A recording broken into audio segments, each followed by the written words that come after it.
today we are at the Lehigh Gap near Palmerton, Pennsylvania. This is a pretty famous spot on the AT just for its rock scrambling and the view. It's one of the more standout spots of the AT in PA whenever you hear thru hikers talk about it. Now, coming up, we have a trip to the Adirondacks in New York. It's going to be Panda, myself, Little Sapling, Kurt, Matt the Roaming Gnome, and my parents.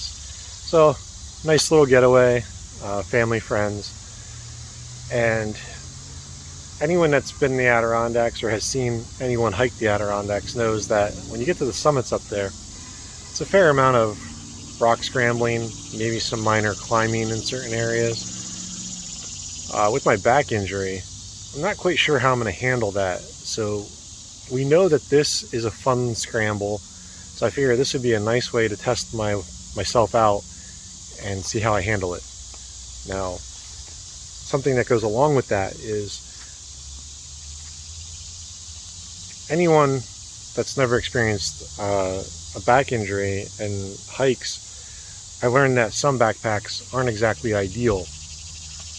My day hiking backpack and easy overnight backpack has been the Z-Packs Nero. It's a frameless backpack. It's a fantastic backpack. But what I'm learning as I'm dealing with my recovery is backpacks like that aren't the best when you have a lower back injury. My doctor just basically warned me I have to watch out for compression issues. So a frame backpack helps distribute the weight more evenly as long as it's like a decent backpack. So I now have another Osprey pack. This is the Kestrel 48 liter, which seems overkill to some people for a day pack, but I like to make sure that I have the ability to stay out overnight if I find myself in a bad situation.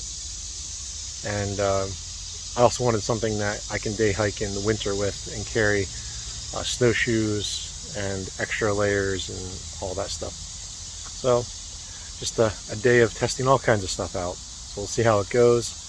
This probably won't be much of a long video or anything, just I'll show you some of the highlights as we go, and let you know how the pack does. I'll let you know how the body does, and we'll just take it from there. First real open view, and way down there, that little clearing, that's where we started. And we're not really that far, like maybe a half mile, I'd say. Right here is one of the first scramble parts.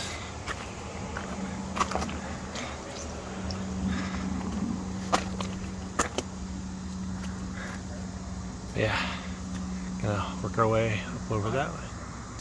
This is pretty straight, pretty level with where I'm at. The trail goes up that, which from where I'm at to like that spot right there, which is like the next sort of level area, little shelf, it's about 20 feet, maybe 25 feet roughly. And then there'll be another climb stacked on that. This right here is why I wanted to come here, because there's a lot of, at least from my experience in the Adirondacks, what I've seen of it personally, this is a lot of what you kind of have to deal with in some of the sections. So onward.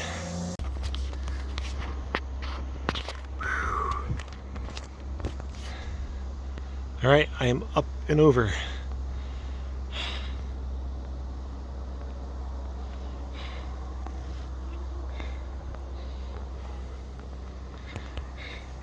And Kurt's like right over there. That's where I crossed over.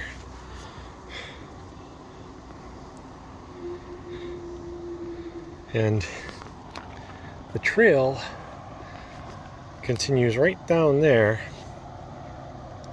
And one of the notable features of this section is the American flag that is right on this flat face of that rock right there.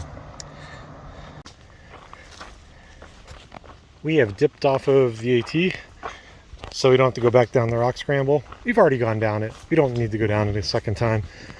But this is well, this should be the winter trail. We've seen blue blazes, and according to the map, it's blazed in blue. And it's kind of funny. We just did one of like the really bad, notorious like PA rock sections, and the AT is right up the hill to our right, and we are now on a trail like this. So it's just so funny how it's almost like they're like, hey, there's rocks there, let's run the AT through it. And like the neighboring trails are a little bit nicer, at least as far as like rock manicure goes, it's in better shape. And I didn't take a picture or anything, but a little bit further back, they actually used all the rock in the area to lay out like paving stones, so it was almost like walking down a sidewalk for a little bit.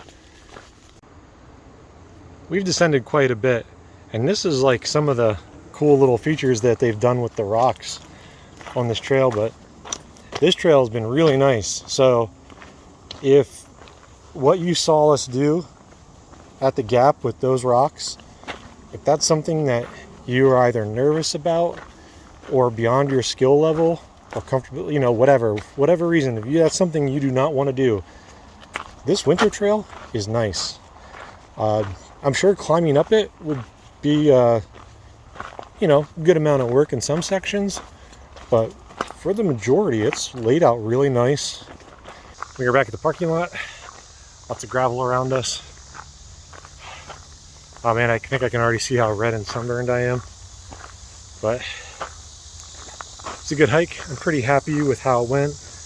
Don't feel like garbage. The back feels good right now. We'll see how it feels after the car ride home, but I'll get out of here, stretch it out, get some food, and should be in pretty good shape. But that's it. Hope you guys enjoyed tagging along. Also, new pack, pretty good so far. I'll give you guys a video rundown of the pack and give you a little bit more in-depth view of why I chose this one and everything. Yeah, that's it. You guys take care. See you later.